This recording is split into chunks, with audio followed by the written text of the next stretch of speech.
Hey everyone, this is Jake, aka Lunar Wolf. Just actually posted a video earlier today about the Void Gauntlet on the public test realm and kind of how that worked with other builds. So definitely go check that out. Link in the description below. But here, we're actually going to do like a little bit of a talking head video based on the actual patch notes that we're seeing for the patch that went live about 4 hours ago, 4 to 5 hours ago. Sorry, I'm a little bit late to this compared to others, but it is what it is. So let's take a look at the patch that they called Into the Void. The big thing here is the Void Gauntlet is going to be kind of the main draw, but they've added a few other nice perks as well as some other fun content and bug fixes here. So let's go and take a deeper look into it. So firstly, we have the Void Gauntlet. Again, go check out the other video because I go a little bit more in depth there, but I just have to say it's so much fun, and it's arguably the most versatile weapon that New World has altogether. They introduced some new enemies called the Varangian Knights.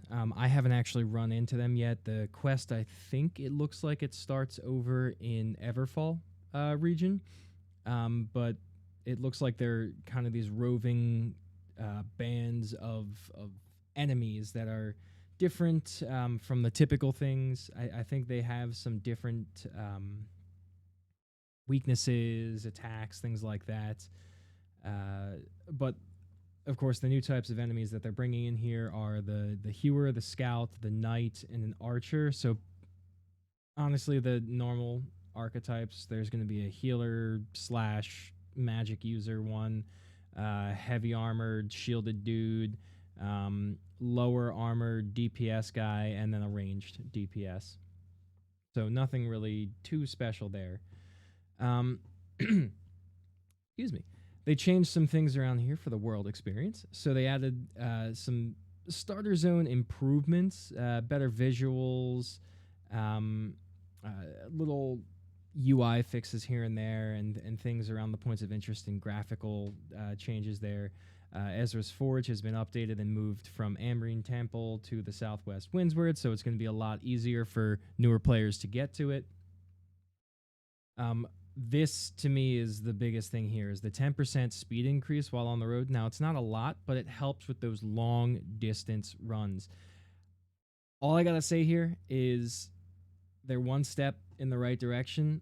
The one more thing that they need to add is something akin to The Witcher 3, how when you would hop on a road on Roach, you would just automatically get to a destination. So we should be able to set a waypoint, put ourselves on a road, and have AI guide us through the actual road structure with the 10% speed boost, so we can just get up and walk around or do something else. The other nice thing, too, is more incentive to flag for PvP, 30% gathering luck and 10% luck bonus overall. So hopefully more and more people will be flagged for PvP, because this game was designed around having almost people consistently flagged for open world PvP to make these encounters a lot more fun and interesting, and actually bring some bigger weight to factions outside of just the Outpost Rush and the different types of node wars. So they fixed some other issues here too, like AI stuck in cliffs or boulders, issues with boss gating and triggering in expeditions, other issues in general expeditions there, UI fixes for enemy vitals names, things like that. So they added a few new quests and extra content here, along with the Void Gauntlet, along with the new enemy types. There are new PvP faction missions in there, so control points, so actually doing PvP faction missions for forts and taking those over.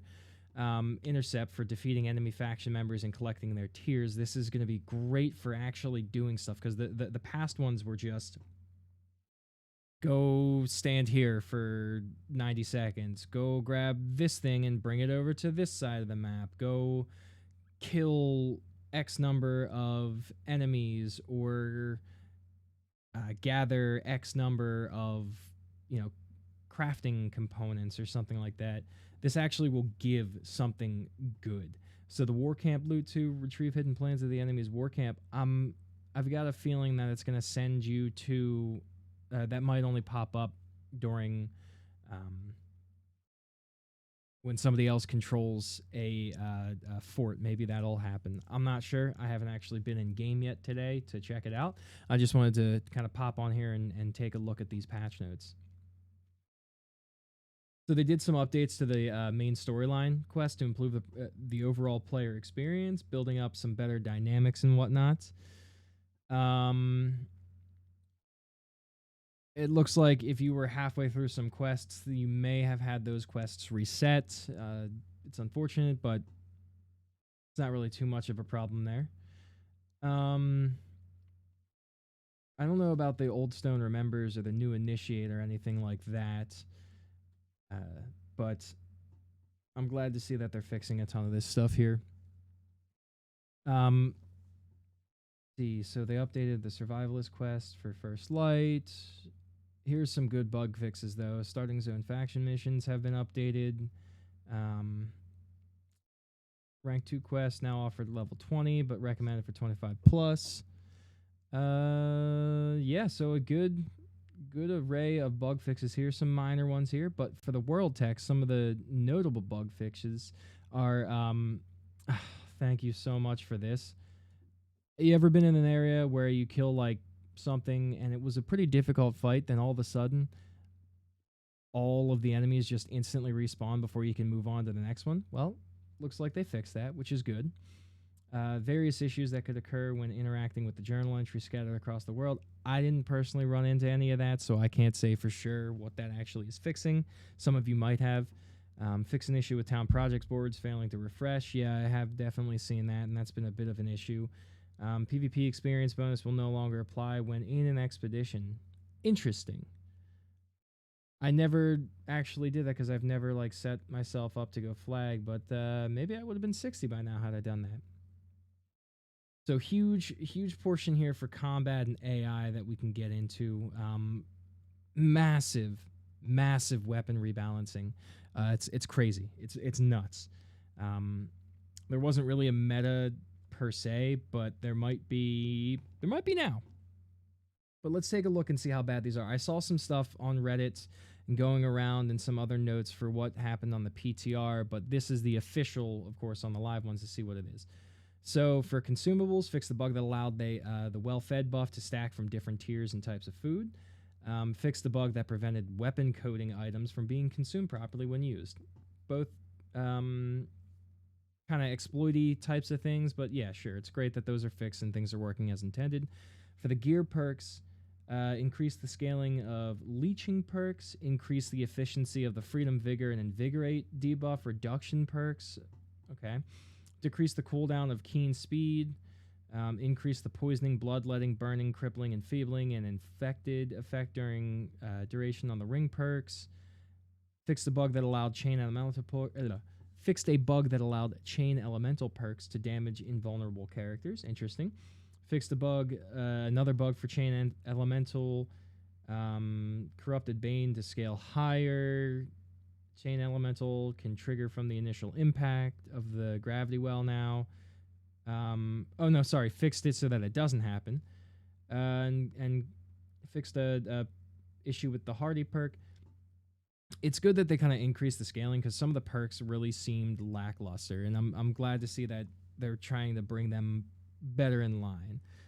Equip load, so they increased the healing bonus of the light from 20 to 30, so better incentive to wear light armor as a healer. Increase the healing bonus by 5% for medium, so allowing you to actually play lighter armor so you have higher healing output at a greater risk, but also allowing you to have better mobility around the field there. Navigation updates. Jumping and traversal are now disabled when navigation is disabled, such as the root effect. Okay. Vault camera to smooth out the motion. Jump in place to allow translation while in air. Various animation bugs. So there's just a ton of animation bugs that they fixed, which is really good. I don't think any of these were really hindering much, but they were just having some weird locked animations from time to time. Players can... Interesting. I didn't even know about that exploit, but I'm glad it's been fixed. Let's look at the attribute threshold bonus here. So they reduced the damage reduction provided by the 250 con bonus from 80 to 60%. So they've not really too high of a reason to go 250 con now. Fixed the bug that caused the 250 con bonus cooldown the trigger on a blocked hit. So basically they nerfed con. Fixed the bug that was preventing players from dodge canceling out of attacks during any ability recovery when the 250 strength bonus was active. That was a big problem. Dodge. Fix an issue causing two-handed melee and magic staff dodge rolls to have smaller invulnerability windows. I did notice that. I'm so glad that's fixed because I have died so many times because of that. I'm a mage main. Fixed inconsistent cancel timings between dodges of different weapon types. Fixed a bug that would cause backwards dodge to result in a small teleport. Never really saw that. But could be problematic in PvP. Fix an issue that caused players to not take damage from AoE if they dodged into the area. Yeah, that makes sense.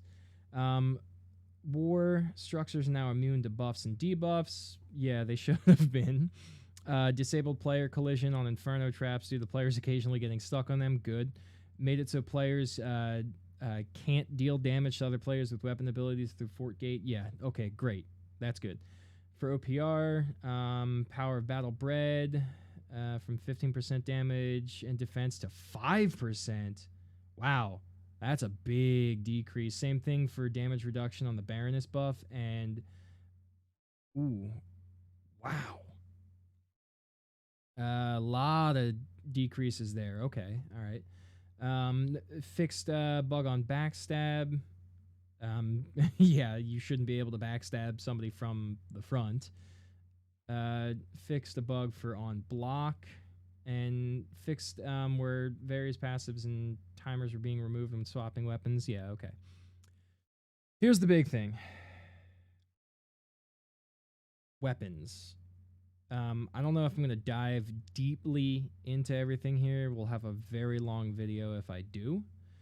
But let's see what the big things are here. So firstly, we're starting off with Warhammer.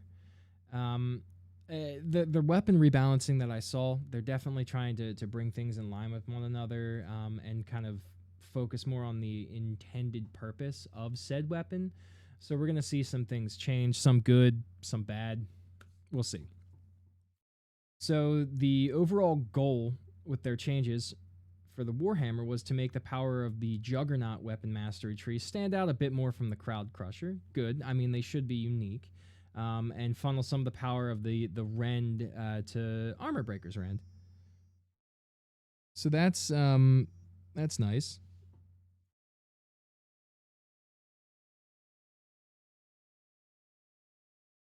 Yeah, I'm going to let that go to voicemail. We'll cut that. So Armor Breaker now has an increased rend effectiveness by 5%, increased bonus damage up to another 10% on opening act, and they adjusted the hitbox to make it easier to hit enemies on inclines that have been, or enemies that have been knocked down. That's good. Mighty Gavel, that got a 10% damage scaling buff up to 170. They dropped 2 seconds off the cooldown, now to 20 seconds. And Justice for All, they increased... they gave it a 20% damage scaling from 200 to 220. Wrecking Ball got 10% damage buff and an increase, a 3-second increase, almost a 50% increase on, or 100% increase on the Fortify buff. Clear Out, Swing Away, they got an issue where the upgrade was less efficient when striking multiple targets. Of course, it should be equally as efficient. Shockwave. So for Sundering Shockwave, they reduced the rend by 10%, so allowing you to pull up like Armor Breaker instead. Path of Destiny. So Leeching Path of Destiny, the item perk there, they fixed the bug that prevented that perk from working when the stimulated reduction modifier was equipped. And Exhaustive Attacks, they increased the stamina regen penalty applied by the exhausted debuff by 5% up to 20%. So overall, Warhammer got a buff. Life Staff, I know it got a nerf. Purpose of life staff adjustments are to move some of the healing power into the light and medium equip loads while reducing some of the power of the tanky healing builds. They want you to not be unkillable, effectively, in heavy armor, super tanky, high constitution, high focus. Understandable, but whatever. They reduce the base healing by 20% across the board, hence the increase by an extra 10% if you are wearing light armor to help offset that, but it's still overall 10% less healing. Targeting adjustments, they normalized all targeted healing spells and target lock-on to have a max range of 25 meters. They added out-of-range target healing functionality, so the UI will change color when the target's out of range, which is good. Target moves out of range, spell will cancel instead of casting targeting yourself, which is good, so you don't burn that cooldown and you can get back into position. Trying to cast a targeted heal to an out of range will display that the target is out of range. Nice. Sacred Ground, they fixed a VFX and tooltip stating that it lasted longer than the actual duration. They reduced the effectiveness of the Fortified perk by about 5% on the top end, 3 to 10% now. They reduced Holy Ground stamina and mana regen by 50%. My God. Fixed an issue that allowed healing from the skill to be stacked from multiple sources if they were using different ability upgrades. Jeez. Okay, so Life Staff really got hit hard, and I know why, because Void Gauntlet and Life Staff together are very, very good, and Void Gauntlet has some really good healing capabilities on it too, so I guess they wanted to make it so that, like, if you're going to be a pure healer, you got to utilize both weapons on there and not just whatever else to back it up. I mean, Life Staff was pretty OP to begin with, but this is a hard nerf. I think that they might just be changing way too many variables in all the weapons at first, and should just take a slower approach to adjusting the sandbox here. Where were we? Splash of Light increased the efficiency of Life's staff Splash of Light from 40 to 60%. Shared recovery from 3 to 5%. Nobody uses Splash of Light, which is why they're bringing it up. Orb of Protection. Fix an issue where shared protection effect was being refreshed by the healing applied by Protector's Blessing. Yeah, okay, that was definitely overpowered. And the Mending Protection item perk has been changed. Instead of triggering if the target does not have any active buffs, it now triggers if the target healed by Orb Protection is under 50% health. So that's nice. Light's Embrace, they increased the efficiency of the connection upgrade from 1 to 2%. The Blessed passive, they reduced the healing bonus effectiveness from 10 to 30 down to 5 to 20. Jeez. So Hatchet, they wanted to buff the throwing axe tree to make it more useful. Buff Infected Throw. So most people were kind of using 1 or 2 pieces there. So what they ended up doing is they fixed an issue with the aim throw, canceling basic attacks at any time. They fixed an issue causing heavy attacks to not buffer properly. They fixed an issue causing players homed in on the target. The player would be moved to a spot far enough away where that the target's hits could miss due to the hitbox size being a bit smaller. Berserk fixed an issue where it would consume Relentless Fury and accumulated power empowering buffs when you activated it, which is good, so you can still stack your buffs. You should be able to stack buffs in a PvP-oriented MMO. Feral Rush, okay, interesting. Triggered without cooldown sediments. I can see that being a problem in dueling. Raging Torrent, some attacks could miss. Okay, that's great. Great. Infected Throw, they increased the disease and weakness duration by 5 seconds up to 10 seconds, so they doubled it. Mortal Power, they increased the bonus duration on low health targets by almost double as well, from 8 to 15 seconds. And the Aerial Transmission, they increased the duration of the AoE cloud from 3 to 6 seconds. Rending Throw, they reduced the cooldown from 15 to 8 seconds, so they're really buffing that like hard. Defy Death, they have fixed an issue where the ultimate cooldown timer was removed when the player died. Okay. So Great Axe, they did some minor fixes here. It's actually pretty interesting what they did. I gotta actually see if it went with what... yep, they did. Okay. So this is fun. This is actually going to make it pair really, really well with a Void Gauntlet. And just be a CC master here for melee DPS. So Reap, they fix an issue with the Great Axe Reap incorrectly triggering a breakout dodge. Gravity Well, they fixed a few things on it, causing it to have its slow effect not always be removed if the player was able to get out of the AoE. That's fine. They fixed an issue where Gravity Well tooltip wasn't listening to melee damage, also fine. They added Grit to Whirlwind, which is nice, so you can now do Whirlwind inside of Gravity Well and actually hit all the attacks. They fixed the item perk that goes with it as well. But here's the passives, what I really liked about it. So Heavy Pull, they fixed an issue where heavy attacks had incorrect hitboxes when this passive was equipped. But the Gravity passive no longer increases the duration of all pulls. Instead, it's a 1/4 of a second root. But there is no cooldown. And if you look at the skill tree for Great Axe, it's ridiculous. So for Great Axe, I'm going to see if I'm actually still... Oh, I got disconnected. Oh, well. For Great Axe, heavy attacks pull, Gravity Well pulls, Reap pulls. I believe a number of the other abilities also pull. So every time you pull, there is a 1/4 second root, no cooldown. There's a perk, an ability with Void Gauntlet that is a 2-second root as well. So you root them with that, and you just pull them like crazy, and they cannot get out of your damage blast to them. So Bow, Bow's going to be interesting here too. So the Bow primary attack, they fixed an issue that allowed consecutive primary attacks to be fired faster than intended. Good. That was ridiculous. They updated the descriptions for Rain of Arrows, Poison Shot, and Splinter Shot, removing headshots from it, which is fine.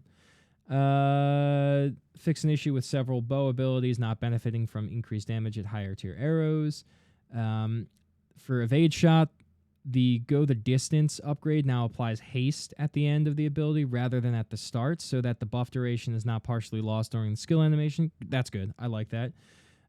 Poison Shot, they reduced the cooldown by about 5 seconds down to 30 seconds. They fixed an issue that could cause Poison Shot to go on cooldown without the ability being fired. That's also good.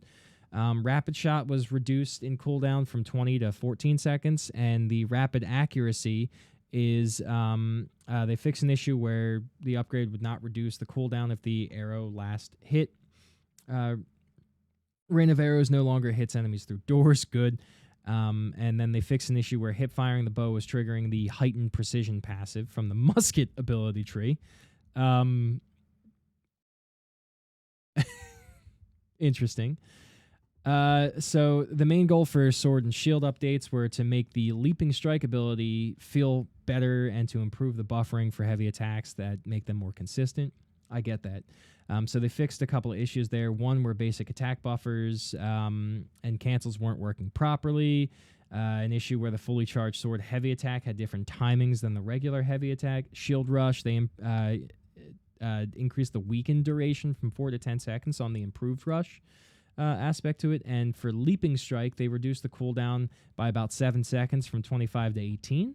And they increased the damage scaling by about 15% from 135 up to 150. So that's nice.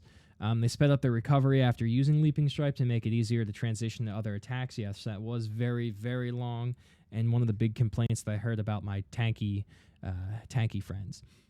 Cowardly Punishment, they updated the description to include the slow percentage value, which is also good. Here's where this one's really weird for me. So Fire Staff, I main Fire Staff and Ice Gauntlet. They updated the Fire Staff to reduce some of the effectiveness of the standard attacks due to how powerful they felt in comparison to certain abilities. Very true. I spam heavy attack, don't run out of mana, and just, that's what I do. I pop a couple abilities and then just fire that away because it's easier and it does a lot of damage very quickly. So they updated some of the abilities to make it feel more impactful. I honestly thought Pillar of Fire was in a good spot already, but I'll be happy to take higher damage on that. So they increased the damage scaling from 134 to 170%. They fixed an issue where Pillar of Fire targets the caster when activated using the ability key. I hated that bug. They fixed an issue where it failed to trigger Runes of Helios when activated using the ability key. I also noticed that too. I usually had to throw like Fireball down to get that to proc Helios, so then I could use the rest of my build. And they fixed an issue that caused it to hit twice against targets near the edge of the effect radius. I always thought that was one of the update perks on there, but I guess not. So that's going to take a lot of DPS out of it. Fix an issue where Runes of Helios triggered on targeting Meteor Shower rather than on casting it. Okay, yeah, because it would reduce the duration there. This one I don't like. Fireball added additional clarity that the Fireball ability is not able to crit. It would show the crit damage color, but not. Oh, okay, so it still was just hitting really freaking hard still. Oh, okay, that's less. I saw some stuff where it said they were no longer able to crit, but the fact that it just wasn't critting already, and that's still the same sustained damage, perfectly fine. That actually makes me a lot more okay with this build. I like how Flamethrower now is they increase the damage on there, because that's like very rarely used. So let's see what the passives that they did. Clear Casting, Clear Mind, they reduced the damage bonus by 50% down to 5% instead of 10%, and reduced the Empower effectiveness, same amount. Runes of Helios, they reduced the damage bonus by 5%. Prophet of a Fire God, they reduced crit damage bonus by 5%. Spell Slinger, reduced the crit chance bonus from 15 to 10%, fixed an issue where crit chance was increased for standard attacks, not just abilities. Pyromania, they reduced the damage bonus from... So they just kind of like muddled down a lot of the passives. They reduced the time on reheat down to trigger reheat from 6 to 4 seconds. They fixed an issue with Kindle, causing it to increase the buff duration by the incorrect amount. They updated the Singe and Watch It Burn passives to mix up the functionalities. So Singe went from inflicting burn on critical hits to triggering burn on light attacks. That's fine. And Watch It Burn now inflicts burn on critical hits from abilities only. Cool. Okay. Not as bad as I thought it was going to be from the stuff that I saw on Reddit.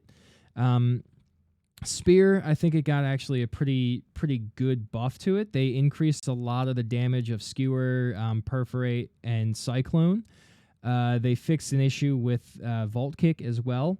They increased Sweep and Coup de Grace on there, or Coup de Grace, if you will. So it's cool. I think I like what they did with Spear. I'm not really a Spear main. I was kind of working on it to toy around with how Spear would work with some of the other magey builds, but yeah, let's see. They did a huge fix to Ice Gauntlet. So they wanted to tone down the effectiveness of some of the maxed out combos of abilities, but maintaining their individual usefulness. So the heavy attack, the increased heavy attack startup and recovery time to make it consistent with other magic ones there. Sure. Whatever. They fixed an issue where Ice Gauntlet movement while attacking was faster than other magic weapons. Okay.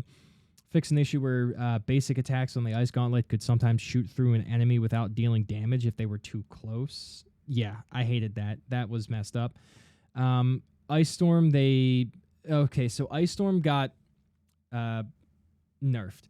They increased the time between the damage ticks from a quarter of a second to a third of a second. They fixed an issue where it did no damage if the player had the unending thaw. That was such a problem. Now that's actually a useful perk again. They fixed an issue where it didn't do damage to enemies immune to slow. That I hated as well. And they fixed an issue where it would stop if the caster swapped to other active weapons. That right there is probably one of the biggest things that makes so many other builds utilize Ice Gauntlet so much better now. I have a build on my previously posted video with Ice Gauntlet and Void Gauntlet, and it just wrecks with that setup. So absolutely, so much better having that not leave there. So Ice Spike, they fixed an issue where the Ice Spike displayed a cast timer despite being cast instantly. Wind Chill, they increased the damage scaling per tick by 4%. Ice Shower, they increased the cooldown from 20 to 30 seconds. Entomb players can no longer be healed, which is dumb. The whole point of Entomb is to survive. reduced the health of the tomb from to 50% of the player's max health. That just killed soloing with that there. I mean, that's just kind of dumb. Reduce the damage of breakout burst attacks from 168 to 70% by a lot, my god. Fix an issue where invulnerability on Entomb could be removed while the tomb was still active. That's good. Fix an issue that allowed players to move while entombed after dying. Ice Pylon, they increased the health of it. They added a max lifetime to it. They fixed an issue where it could consume mana but wouldn't activate on slopes, terrain, or off a ledge. Fix an issue that allowed players to place multiple pylons. And fix an issue where it targeted neutral players or AI during a 1v1 duel. Ultimate Chill, they reduced the bonus damage. So effectively from this, mages got a nerf this patch. We'll see how it brings them in line. They're still going to be pretty functional, but I don't know. Probably because Void Gauntlet's so good that they needed to bring some other stuff down, or else it just would have been ridiculously OP for everybody. Let's see. Let's move to a 5-second cooldown to the freeze effect. That's some BS right there. I don't like that. Critical Frost, reduce the critical change bonus. Energize critical, reduce that. Yeah. Fix an issue where iced refresh item perk could activate on both downing and killing a player. All right. Rapier, they fix an issue where Tondo, Flourish, and Fletch had their cooldown begin 1 frame before the hitbox would appear. Flurry, they improve the homing of Flurry to fix an issue where subsequent attacks would frequently miss or be hard to hit. That's good. Overwhelm, they fix an issue where this upgrade was incorrectly applying stamina dodge instead of just block damage. Tondo, they reduced the cooldown by almost 50% from 11 down to 6 seconds. And again, they fixed an issue that caused that upgrade to only function on blocking targets.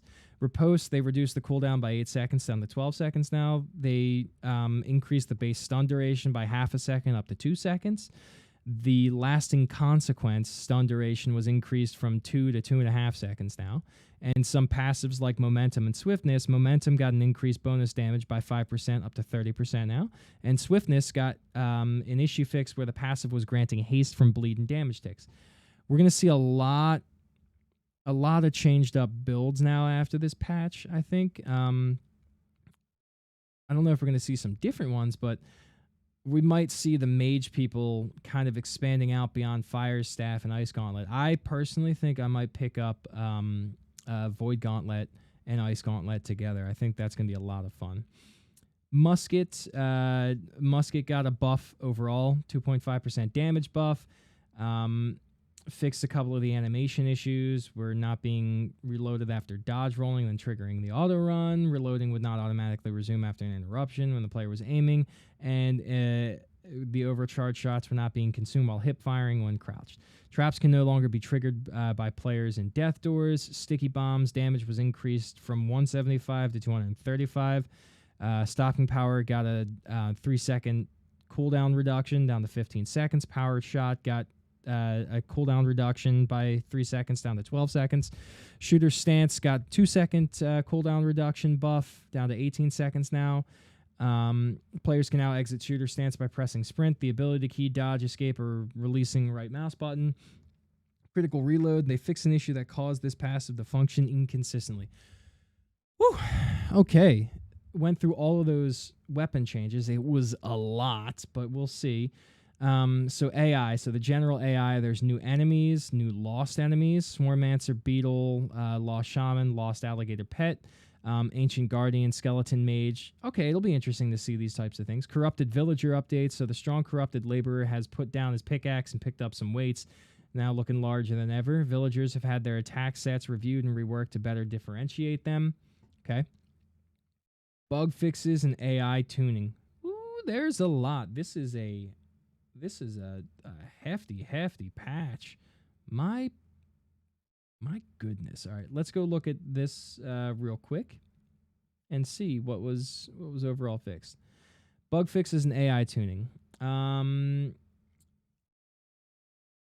Okay, so they fixed some stuff where AI could get pushed to invalid areas, causing them to die. An issue where health potions generated threat. They fixed an issue that caused AI to become unresponsive if a large quantity of players were nearby. Fixed an issue that could cause some objects spawned by the bosses to not always despawn when intended. Added hit volumes at the feet of all brute enemies to ensure attacks from players more consistently register. Thank you, thank you, thank you. For the elite fixes, fixed an issue causing slow areas dropped by the slimy modifier to fall through multi-floor buildings. Issue causing phalanx and slow aura to sometimes attach to an enemy's feet and move erratically. The slicer issue got fixed, so it was hitting a larger area than intended. This is nice. Corruption breaches. They fixed an issue where breaches could suddenly disappear mid-fight. Fixed an issue that could sometimes cause enemies not to despawn after the breach was completed. Outpost Rush. They fixed an issue that would cause bears to attack the wrong gate if both gates were upgraded. In Invasions, they fixed an issue that allowed players to body block the Spriggan. They reduced the damage of the Invasion Spriggan by 20% across the board, and they reduced the damage the Invasion Spriggan deals to structures by 50%. For the Ancient Guardian, the Ancient Mage is no longer immune to stuns. They reduced the damage of their close-range Blastway spell, fixed an issue preventing some Ancient Guardian stuff. I don't think I need to read through all of this. They did a ton of fixes on animations and just general bugs on the various types of enemies that exist there. For the expeditions here, for Amrian, they fixed Simon's fixes to always be the same static effects. Okay, so we had a rotating of fixes. They made it static now. For Foreman Nakashima, the affixes would always be static effects between each spawn. Okay, so they fixed the affixes there. In the depths, hounds repeatedly killed for experience and loot, blah, blah, blah. Captain Thorpe's teleport would be damageable by it. Okay, so general bug fixes there. Nothing like super major changes to it. Dynasty, some fixes there. Garden of Genesis, some fixes there. Increase the level of the minions. I don't know if that's going to be some different damage there, but they reduced the damage of Siren Scream by 15% from the Blighted Greenskeeper. So Lazarus Instrumentality, they fixed a couple of issues there, but yeah, doesn't look too bad. For the arena bosses, for Avarice and Banes, they fixed a couple of issues there. Here we go. The economy, progression, and loot. This was a big thing here. So the faction change cooldown has been reduced from 120 down to 60 days. That's going to be good because faction changes and balances happen quite a bit. I'm a very large guild, and we can see how much that can sway influence in areas. Repair kit weight has been reduced by almost a ton here. They added the item Chunk of Consecrated Iron to the top rank of the faction shop for all factions. So chunks of consecrated iron are used to craft the Resilient perk for armors, which is good. I like that. I like that perk a lot. I liked it even more when it didn't work as intended in a previous patch. For the economy, they've now linked all of the trading posts. So both the listing tax and purchase tax will be paid to the territory where they buy or sell order was listed. Good, so everyone still gets their money. Items listed in sell orders that expire return to the settlement from which they are posted. It is no longer possible to place items on the trading post for 28 days. The max is 14 days. Reduce the durability lost from PvP deaths by 10%. Reduce the quantity of honey gained from apiaries by 50% and the amount of milk from cows by 65%. Honey trees are unaffected by this change. We made this change because the volume of milk and honey. Yeah, it was a lot. Housing taxes are now due every 7 days instead of every 5 days. Thank you for that. No changes to cost. Progression, reduce the territory standing gains from cooking as they were a bit more generous when compared to everything else. They updated a Harpless Homestead Town project to now require 1 mission item instead of 5. Thank you. Increase the XP requirements for progressing crafting trade skills. I don't like that. So once players unlock a new tier of recipes, for example, Iron to Steel, the XP requirements to continue progressing by just crafting things at the previous tier will be significantly diminished. Okay, so diminishing returns, that's fine. So you can't just use gunpowder to blast through engineering like crazy anymore. Trade skills. So potion crafting update. They felt that some of the higher tier core potions were a little too difficult to craft, so they updated the recipes and craft those items. Introduced new alchemical component to do so. Alkahest. Alkahest is crafted by distilling the magical herbs found throughout the Eternum. Oh, thank you so much, because I could not find the right things to make my powerful and infused health potions. Rare resources from gathering nodes. They found a probability issue in tier 2, 3, and 4 gathering nodes, and they resolved it. The short version is that they had a couple of probabilities that were multiplying each other, resulting in near zero chance of some already rare items dropping. Okay, so now they actually, people are getting drops now. Can make it next to impossible for an item to drop if your luck values were too high. So it was just, wow, some weird rolling over of values there. With this fix, things like Fey Iron, Void Metal, Phase Fiber, and Petrified Wood should now be an appropriate chance to drop after you reach a certain trade skill level. This is so good. Okay. This chance can be increased by eating the appropriate trade skill when gathering. Trade skill foods are enable the possibility for these to drop before you would ordinarily be able to receive them based on your trade skill. Okay, that's nice. That's nice. Opening the fishing mission now requires 3 wood louse base instead of 5. That's good, because they were a little bit hard to find when you were a lower level. Loot and rewards. Added several new named items as special drops from named knights found in the world. The knights that are quest targets don't have special drops. Added a new style of weapons that drop from the knight enemy type. That's nice. Rook's Defense Tower Shield now has a Tower Shield appearance instead of a Kite Shield appearance. Added a set of weapons designed by the participants of Battle for New World for event. These weapons are tier 5 and capable of being legendary if they roll a gear score of 600. That's nice. That's cool, because the skins are okay, but that's cool that the actual weapons are in there. So notable bug fixes before we get into UI stuff. Players can no longer create buy orders for items that cannot exist. Fix an issue that was causing the bread and cheese baits from being craftable at kitchens. Players can no longer post sell orders when their storage is full. Why? Why can't a sell order? You're selling your stuff. Why? I don't get that one. Fix an issue that was causing boars and alligators to grant more skinning XP than intended. Fix an issue that could cause players to come across bags of discarded item not belonging to them. Fix an issue that prevented town project missions from resetting the mission's state when dropped. Fix an issue that was causing quick left mouse button taps when reeling in a fish to cause the reeling to happen automatically, which could make it very difficult to control the line tension. Yep, that was a problem. Issues, high tier, star metal or calcum veins were given the opposite amount of ore when mined. Big gave little, little gave big. Syndicate armor piece that was causing it to have a much higher gear score and by extension level requirement than it should.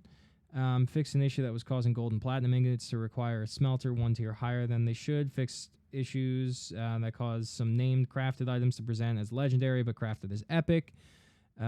Fixed an issue that was allowing fire staves to be crafted with unrefined woods. New craft mods to the game to account for a small number of perks that could roll on items but were unable to be assigned in crafting. Fix an issue where some of the craft mods were dropping in game but were unable to be traded in the trading posts. Remove some of the depreciated and non-functional craft mods from drop lists. And those ones are listed below. I don't need to read them all, but you can see them here. You can go check the forum for this patch as well. Fix an issue that caused attribute mods to not be usable as ingredient when crafting repair kits. Repair kits charge a coin fee when used. So weapon smithing armor, yeah, blah blah blah. UX, UI, and social stuff. So we're at the very end of it here. So the streamer mode updates. Players can now individually block company invites, group invites, friend invites, coin transfer, trade, duel, or chat message. Choosing the full do not disturb will turn all incoming notifications off, which is good for streaming. Added notifications to sending the player to let them know their invites or requests are blocking when sending to a player actively using the streamer mode. Salvage and repair. Highlighted it to make it clearer. Blah, blah, blah. Notable bugs. Locking player-to-player trades. War without warning. Coming war and invasion. Oh, thank God. This is the best part of the patch. Upcoming war and invasion tooltip on the map will now remain closed and not reappear when you open the map if you're closed the notification until the next war or invasion. Thank you. Update. Our team included these additional fixes into the Void update. Fix an issue where the chests in Lazarus and Garden of Genesis were not properly contributing to the high watermark system. Fix issues preventing Gear Score 600 Arcana weapons from being crafted. T5 weaponsmithing pants now drop from the named enemy entropy, which enables players to complete their full set of weaponsmithing apparel. Increase coin gain from expedition bosses starting in Starstone by 25% and ramping up to endgame expedition bosses, but granting an additional 100%. Thank you. We can now grind coins out of dungeons. So yeah, that was really long. I've been recording for about 45 minutes. There's a ton of stuff here. I might have to cut this down, but in short, it's just it's a ridiculously large patch that fixed a ton of stuff, that changed a lot of how the weapons go and brought a new weapon in. It's a little early to say because the patch has only been out for a few hours now to see what there might be. I haven't been scouring the forums for anything new. If you happen to find anything like that, definitely leave some info in the comments below. And I'd love to know your thoughts and opinions on these weapon changes. For me personally, I feel like some of them might have been a little bit too drastic, but we'll see how quickly they adjust the sandbox here. They seem very responsive and quick to update or change different types of patches. I really do wish they would have given a bit more notice for when this update would go live, because for me, it just kind of came out of the blue, nowhere. So hopefully there's like a better roadmap for that in the future. But anyway, this was not a very quick video. But yeah, let me know what you guys think. Leave a like. Go ahead and subscribe to the channel. I'm going to be making more content like this. I've been through a few content droughts here and there, but definitely bear with me. I'm a small growing channel that loves this type of stuff. So thanks again for sticking through the video. And I'll see you in the next one.